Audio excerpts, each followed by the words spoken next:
नमस्कार दोस्तों।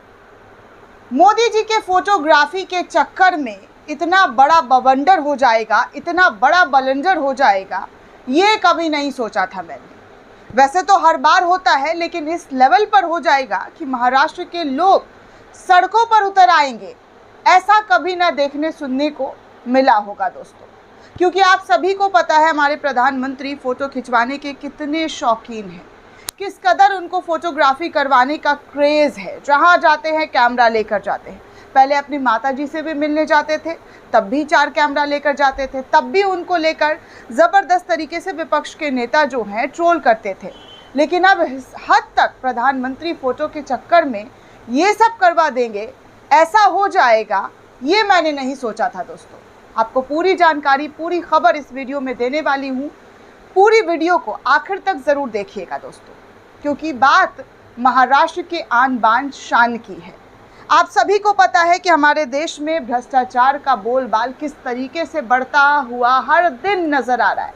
हर रोज़ भ्रष्टाचार जो है वो खुलकर दिखाई देता है, चाहे वो अयोध्या हो या गुजरात हो या फिर अब महाराष्ट्र की तस्वीरें, ताज़ा तरीन तस्वीरें जो है वो सामने आ रही है। 6 महीने पहले हमारे प्यारे प्यारे प्रधानमंत्री जी महाराष्ट्र पहुंचे थे और महाराष्ट्र पहुंचकर छत्रपति शिवाजी महाराज की मूर्ति का अनावरण किया था। फीता कटिंग वटिंग किया था और कहा था कि वो छत्रपति शिवाजी के मान सम्मान के लिए क्या कुछ नहीं सोचते हैं, महाराष्ट्र की जनता के बारे में क्या कुछ नहीं सोचते हैं। आज वही महाराष्ट्र की आन बान शान छत्रपति शिवाजी जी महाराज की मूर्ति जो है वो पूरी तरीके से टूट गई है, टूटकर बिखर गई है, खंडित हो गई है दोस्तों, सिर्फ 6 महीने के अंदर। सोचिए, 6 महीने में कोई मूर्ति कैसे गिर सकता है।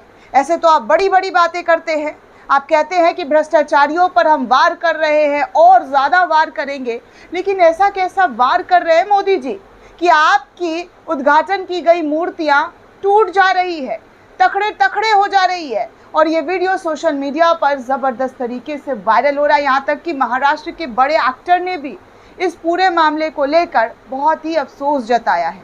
जो मूर्ति टूटी है उस पर उनकी क्या प्रतिक्रिया आई है वो भी मैं आपको दिखाऊंगी, लेकिन उससे पहले आपको बता दूं कि यहाँ हमारी जो सरकार है वो हमसे हर चीज़ का टैक्स वसूलती है। हमारे पैसे से हर एक चीज़ का टैक्स हम देकर जो है सामान खरीदते हैं। यहाँ तक कि अंतिम संस्कार में भी टैक्स वसूला जा रहा है भाजपा सरकार के अंदर।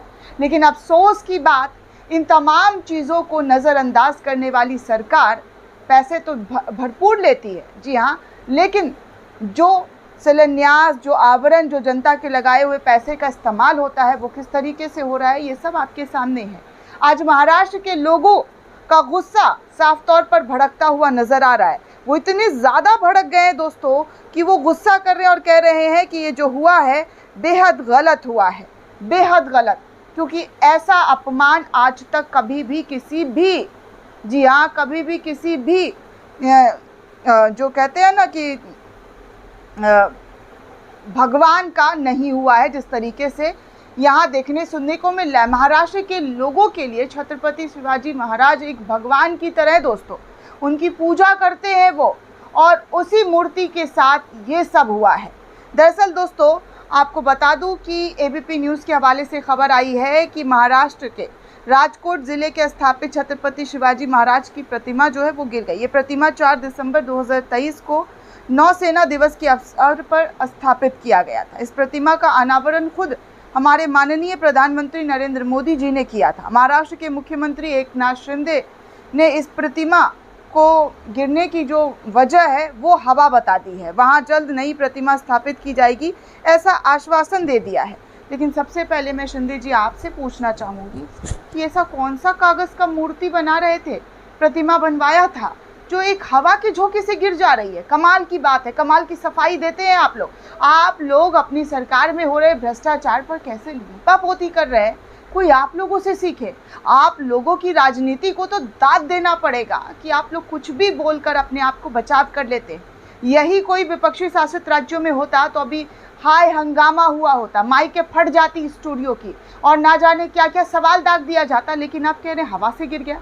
ठीक है, हवा से गिर गया, लेकिन 6 महीने में गिर गया। ऐसी कौन सी मूर्ति स्थापित की गई थी जो 6 महीने में एक हवा के झोंके से गिर जा रही है? हवा के झोंके से तो, जी हाँ, हवा के झोंके से तो कागज भी ना उड़े, जितनी तेज हवा यहाँ पर दिखाई भी नजर नहीं आ रही है दोस्तों। बस दिखाई दे रहा है कि हवा, आंधी आई। आप बताइए दोस्तों कि आंधी तूफान में कोई 6 महीने पहले बना हुआ मूर्ति गिर जाएगा?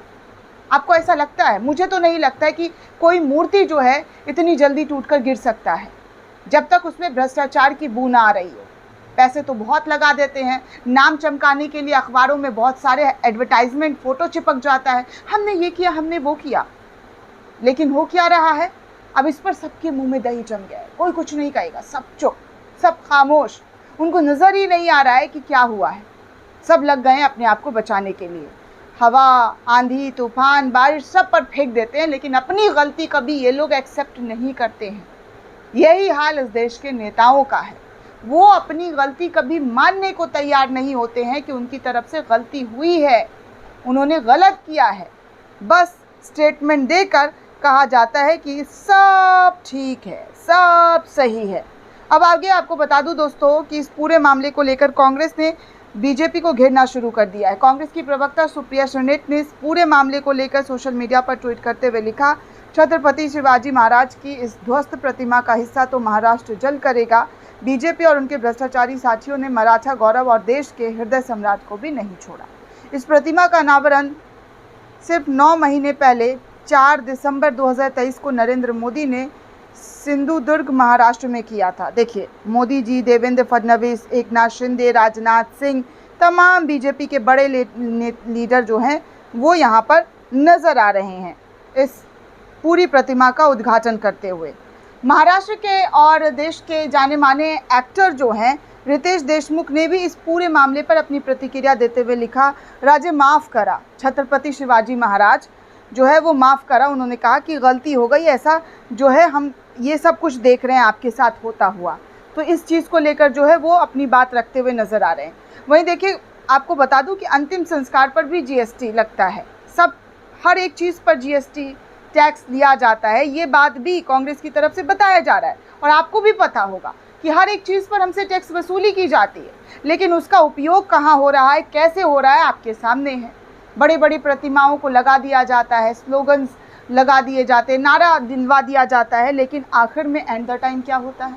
कहीं पर सड़क बनाकर उद्घाटन करके मोदी जी लौटे हैं तो सड़क में छेद, गड्ढा, टूटी हुई दरारें।